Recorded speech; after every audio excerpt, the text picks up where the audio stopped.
कुठेतरी जेव्हा आपण ह्या किंवा ह्या धावपळीच्या जगात जेव्हा आपण घरी येतो ना, तेव्हा तो फील असला पाहिजे की असं आपण आपल्या घरी आलोय, आपल्या माणसांमध्ये आलोय. पण ते सध्या सेपरेशन आणि या सगळ्या गोष्टी घडतायत. पण मला असं वाटतं की खरंच लोकांनी त्या गोष्टीकडे जरा लक्ष दिलं पाहिजे. नाही करू शकत, पण जितकं आपण आपल्या माणसांना जोडून राहू तो तितका आपण प्रयत्न करूया.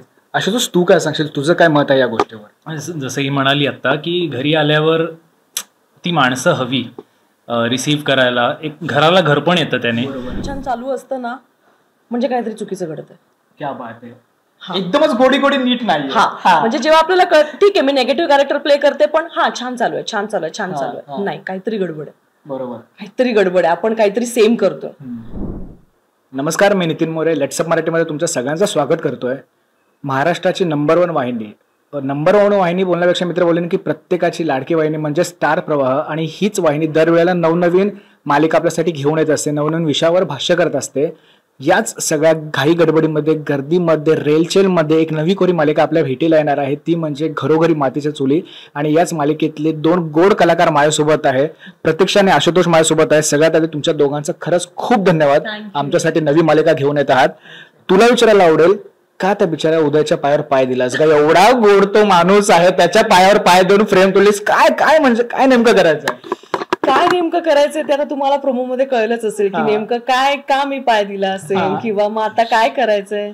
फॅमिली फुटली, फॅमिली नाही फुटली, प्रेम फुटली. मग ते त्याच कारणासाठी मी तिकडे आले. सो तुम्हाला हळूहळू कळेल आता. खरंच खूप भारी होतं, कारण का प्रोमो जेव्हा आउट झाले तेव्हा खूप जास्त कलाकारांची मांदी आहे. त्याच्यामध्ये नवीन दमाचे तुमच्यासारखे कलाकार आहेत, ज्येष्ठ कलाकार सुद्धा आहेत, आणि एक सगळ्यात ज्येष्ठ आणि सगळ्यात श्रेष्ठ अशी छोटी कलाकार सुद्धा आहे जिचं खूप लाड होत आहे. याच सगळ्यावर तुम्हाला विचारायला आवडेल की एकत्र कुटुंब पद्धत सध्याच्या घडीला एकत्र कुटुंब पद्धत कुठे थोड्याफार प्रमाणात ही लोप पावत चालली आहे. शहरी भागामध्ये, ग्रामीण भागामध्ये अजूनपर्यंत तशीच आहे.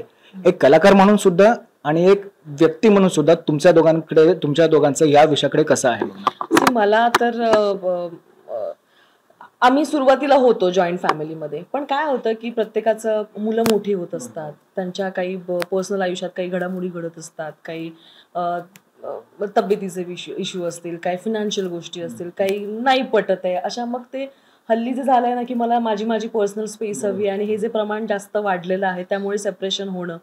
पण मी जेव्हा माझा लहानपणीचा काळ जेव्हा आठवते ना, किंवा मे महिन्यामध्ये माझी सगळी भावंडं यायची, मग आम्ही एकत्र नदीवर जायचो, छान आम्ही एकत्र आंबे खायचो, ती मजा करायचो, अंगणात झोपायचो, छान एकत्र असायचो, काका काकी छान एकमेकांसोबत गोष्टींवरती चर्चा करायचे. एखादा डिसिजन घ्यायचा असेल तर सगळ्यांची ते विचारणं व्हायचं. आजी आजोबा घरातले मोठे होते, तो त्यांच्या डिसिजन म्हणजे त्यांचा डिसिजन हा फायनल डिसिजन असायचा.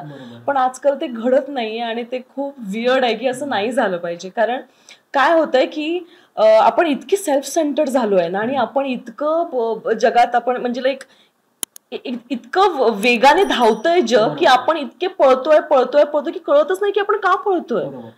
सो ते नाही झालं पाहिजे. आणि कुठेतरी जेव्हा आपण किंवा ह्या धावपळीच्या जगात जेव्हा आपण घरी येतो ना, तेव्हा तो फील असला पाहिजे की असं आपण आपल्या घरी आलोय, आपल्या माणसांमध्ये आलोय. पण ते सध्या सेपरेशन आणि या सगळ्या गोष्टी घडतायत. पण मला असं वाटतं की खरंच लोकांनी त्या गोष्टीकडे जरा लक्ष दिलं पाहिजे की सगळं ठीक आहे, पण आपण माणूस म्हणून कसे आहोत ना, हे खूप महत्वाचं. आणि आपण किती खरे आहोत, किती प्रामाणिक आहोत, हे खूप महत्वाचं आहे. आणि कधी कधी आपलीच माणसं असतात रे आपल्यासोबत, आणि आपण ती जपली पाहिजेत. सो ते असलंच पाहिजे, ते एकत्र कुटुंब. पण आता प्रत्येकाचे थॉट्स आहे, त्यांचं लाईफ आहे. सो आपण कोणाला फोर्स नाही करू शकत, पण जितकं आपण आपल्या माणसांना जोडून राहू तो तितका आपण प्रयत्न करूया. आशुतोष, तू काय सांगशील, तुझं काय मत आहे या गोष्टीवर? जसं ही म्हणाली आता की घरी आल्यावर ती माणसं हवी रिसीव्ह करायला, एक घराला घर पण येतं त्याने. आणि ते खूप म्हणजे महत्वाचं आहे. लोकांना डिसएडव्हान्टेजेस दिसतात, म्हणजे असं झालं तर हे, मग माझी प्रायव्हसी नाही, माझं हे नाही, ते बरेच असतात. पण त्याबरोबर त्याच्या कितीतरी पटीने ॲडव्हान्टेजेस आहेत, ते कुठेतरी दुर्लक्ष होतात बरेच वेळेला, किंवा विचार केला जात नाही. सो ते सुद्धा खूप आहेत. आणि मला पर्सनली म्हणजे मी माझं हे सांगेन, मला जॉईंट फॅमिली म्हणा किंवा एकत्र राहणं सगळ्यांनी असं खूप आवड आहे मला. आणि मी आई बाबा आम्ही तिघंच राहतो. पण मला लहानपणापासून म्हणजे आमचं एक रिच्युअल होतं, दरवर्षी गावी जायचं आणि सगळ्यांनी मे महिना म्हटला की 25 दिवस गावी सगळे जसं ही म्हणाली सगळे एकत्र बसून सर्कल करून खायचं, सर्कल करून आंबे खा. सो तो एक जो फील होता ना तो कुठेतरी मिसिंग वाटतो, कारण आज ते काही लोक एजमुळे म्हणा किंवा काही जॉबमध्ये बिझी झाले, काही फॉरेनला गेले, तर ते नाही राहिलं आता आणि आज नाही होत आमचं. पण आजही कुठेतरी इच्छा असते आणि असं वाटतं की म्हणजे दर मे महिना असो किंवा काही असो की यार कुछ तो करना चाहिए. मग सगळ्या मित्रांना विचारा, पण काही ना काही बिझी असतात कुठेतरी. पण आय एम हॅपी की त्या निमित्ताने मला ही सिरियल मिळाली आहे आणि इथे ते मला इच्छा पूर्ण करायला मिळणार आहे, बिकॉज इथे छान मोठी फॅमिली आहे आणि इथे अगदी पहिल्या दिवसापासून आमचं ते असं सर्कल करून जेवणं, छान डबे खाणं, म्हणजे मग रेशमाने काय आणलंय किंवा मग याने काय आणलंय. म्हणजे आम्ही एक मोठं डायनिंग टेबल किंवा ते टेबल जर कमी पडत असेल तर एक दुसरं टेबल लावलं जातं आणि मग आज तू काय डब्यात आणलास, मग आज तू काय आणलास, असं ते आपण शाळेत नाही का आपण गोल करायचो आणि डब्यात एक घास देऊन देतो, ते झाकण भरून जायचं. तसंच आमच्या सेटवरती होतं की आज तू काय आणलंस हे करत मग आम्ही जर का जेवतो, अच्छा हे तुला नकोय का, दे इकडे, हे थोडंसं हे घेतो, असंच. आता आपण जेवायला बसलो, तुम्ही जेवायला बसलो तिकडे असं झालं का किंवा जात नाहीये आशुतोष घेतोस का थोडासा, झालंच होतं आमचं. नाही म्हणजे आपण बोलतात ना की फक्त सेटवर धमाल मजा मस्ती असणे वेगळं असतं, सेटवर कुटुंब असणे वेगळं असतं, कारण का कुटुंब असेल ना तेव्हा ते काम सुद्धा खरंच खूप चांगल्या पद्धतीने बाहेर येतं. इतके 13-14 तास आम्ही एकत्र असतो, सो तो आपसुकच एकमेकांसोबत तो बॉन्ड होऊन जातो. आणि काय होतं की कधी कधी सेटवरती कोण आजारी असतं किंवा काय असतं, काही कोणाचे पर्सनल इश्यूज असतात आणि एकत्र काम करत असतो, सो एकमेकांना इतकं छान आपण समजून घेतो आणि इतका काळ एकत्र असल्यामुळे ना घरी फक्त झोपायला जातो रे आम्ही, अख्खा दिवस रात्र आम्ही इथेच असतो.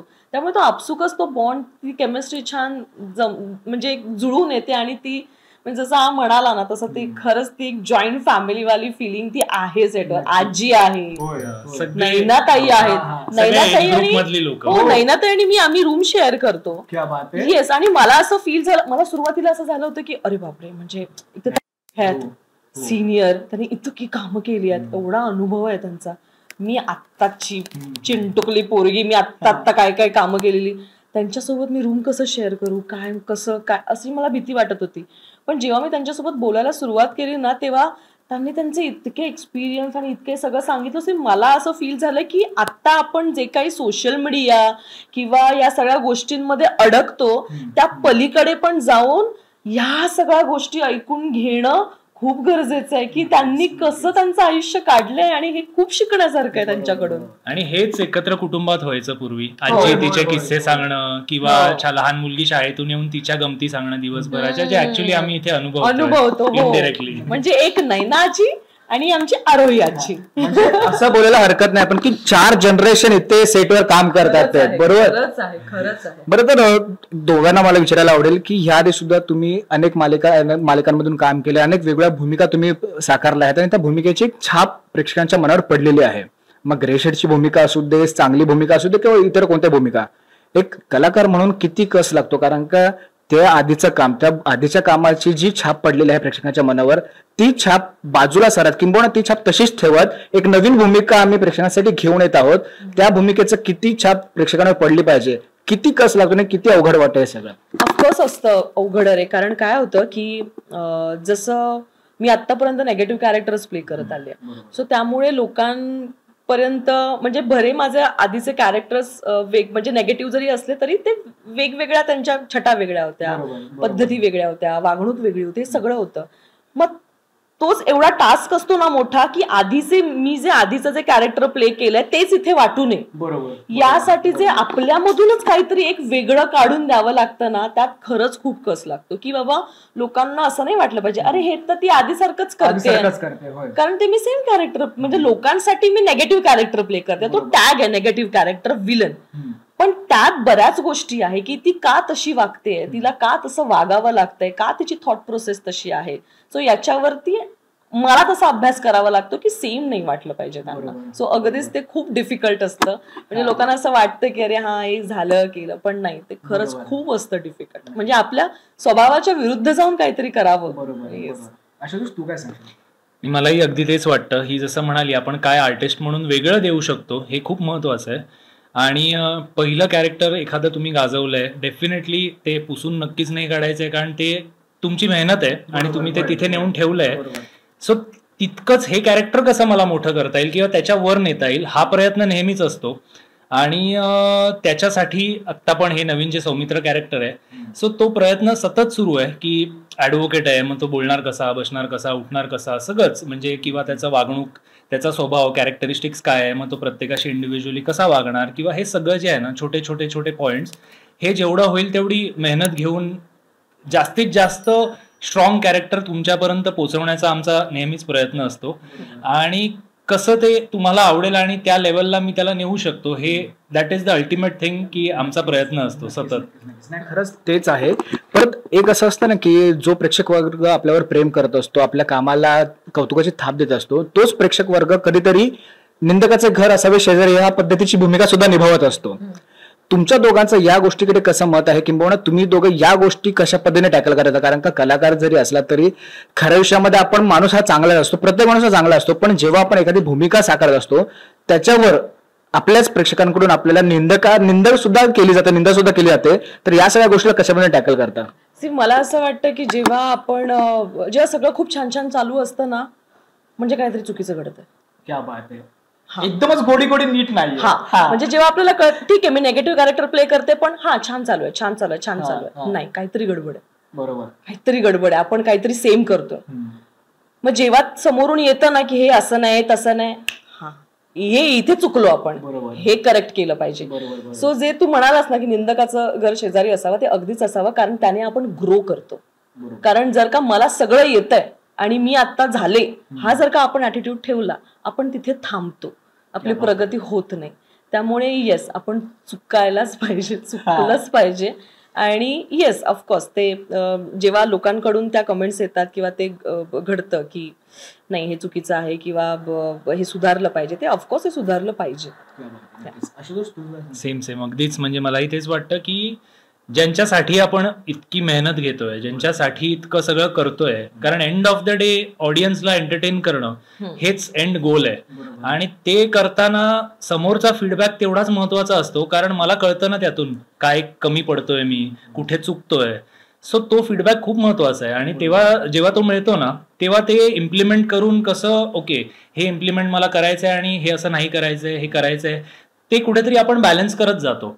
आणि त्याचा एक आर्टिस्ट म्हणून मला तरी पर्सनली खूप फायदा होतो. मला आवडतं नुसतं भेटल्यावर तू मस्त काम करतो, छान मज्जा आली असं बोलण्यापेक्षा दोन गोष्टी कौतुक करून, दोन गोष्टी जरी मला सांगितल्या ना की मला ना हे असं वाटतं, मला ना तसं वाटतं, आणि कोणीही फीडबॅक द्या. म्हणजे मला पर्सनली आवडतं. सेटवर पण मी जेव्हा काम करतो ना, आदल्या सेटवर पण इनफॅक्ट मी सगळ्यांनाच सांगून ठेवलेलं, स्पॉट दादा म्हणजे आमचे चहा देणारे स्पॉट दादा म्हणा, किंवा लाईटवाले किंवा डिरेक्टर तर सांगतातच, असे सगळे मला येऊन ना सांगायचे सीन झाल्यावर की ये ना ऐसे अच्छा हुआ लेकिन ये ऐसे होता तो, आणि असा तो फीडबॅक असतो. आणि तो घेऊन कुठेतरी तुम्ही ते तुम्हाला जे वाटतं. आणि डेफिनेटली असं पण नसतं की एक आर्टिस्ट म्हणून तुमचाही थॉट प्रोसेस असतो, सो तुम्ही ते सगळंच मोल्ड करू शकता असंही नाहीये, पण त्यातलं जेवढं घेता येईल तेवढं तुम्ही घेता आणि ते ऍड ऑन होत जातं आणि ते कॅरेक्टर तुमचं त्याचं वेटेज वाढत जातं आणि तुम्हाला इनडायरेक्टली ते हेल्पच करतं पुढे जाऊन. नाही, खरंच खूप भारी वाटतंय. तुर्तास मी इकडे थांबतो, कारण का बाकीच्या खूप साऱ्या पत्रकार मित्रमंडळांना गप्पा मारायच्या आहेत. तुम्हाला सुद्धा थोडा ब्रेक घ्यायला पाहिजे, कारण का बघतोय आम्ही सकाळपासून ते सुद्धा आमच्यासाठी एवढं काय करतात. जातात एक शेवटचा प्रश्न विचारतो. दरवेळेला एक नवीन मालिका आली तर त्याचं वेगळेपण हे प्रेक्षकांसाठी असतं, किंवा त्याचा जो विषय असतो हा वेगळापणे असतो. कोणता वेगळा पैलू किंवा कोणती असा पैलू या मालिकेमधून प्रेक्षकांना अनुभवायला मिळेल आणि बघायला मिळेल, का ही मालिका प्रेक्षकांच्या जवळची ठरेल? जो तू सुरुवातीला प्रश्न विचारलास की एकत्र कुटुंब पद्धती, तर ते यातून हा खूप मोठा मेसेज जाणार आहे की बाबा जसं व्यक्ती तितक्या प्रकृती, प्रत्येक माणूस सारखा नसतो, त्याचा स्वभाव वेगवेगळा असतो. सो ना लोकांना ते कळणार आहे की अरे यार आमच्या घरात पण हे असंच घडतं, ही अशीच वागते, इथे पण हे असंच दाखवलंय, मग हे असं घडलं तर मी काय करावं आणि मी काय करू नये, मी हे असं वागलं पाहिजे म्हणजे हे नाही घडणार, किंवा मी हे असं व्यक्त केलं पाहिजे, मी एक्सप्रेस झाले पाहिजे म्हणजे आमच्यातला जो दुरावा आहे तो मिटून जाईल आणि आम्ही एकत्र छान येऊ. यातून हे असे छोटे छोटे जे आहेत ना मेसेजेस, हे लोकांपर्यंत अगदीच पोहोचणार आहे. कारण काय होतं ना की आजकाल असं झालंय की लोक एक्सप्रेस नाही होत, जे की खूप चुकीचं आहे. आपण असं ना सप्रेस करतो, जे की नाही झालं पाहिजे. सो यातून ते होणार आहे की आपण छान एकमेकांशी बोललं पाहिजे आणि बोलून सगळ्या गोष्टी सॉल्व्ह होतात. सो मला पर्सनली असं वाटतं की हे छोटे छोटे मेसेजेस तरी लोकांपर्यंत, आमच्या लाडक्या प्रेक्षकांपर्यंत पोहोचतीलच. तेच जितकं होईल तेवढं रिलेटेबल ठेवण्याचा आम्ही प्रयत्न करतोय. सगळ्यांना बघून असं झालं पाहिजे की अरे यार हे होतं, अरे यार हे आमच्या घरचं आहे. सो तो फील आम्ही देण्याचा सगळे प्रयत्न करतोय आणि आय होप तसं होईल आणि प्रेक्षकांना ते जे काही आम्ही नाही खरंच खूप भारी वाटतंय. तुर्तास आपण इकडे थांबूया. जाता आता तुमच्या दोघांचा धन्यवाद. आमच्यासाठी नवीन कोणी मालिका घेऊन आलात, आमच्यासोबत गप्पा मारलात आणि तुमच्यासोबत तुमच्या संपूर्ण टीमला all the very best. Thank you so much.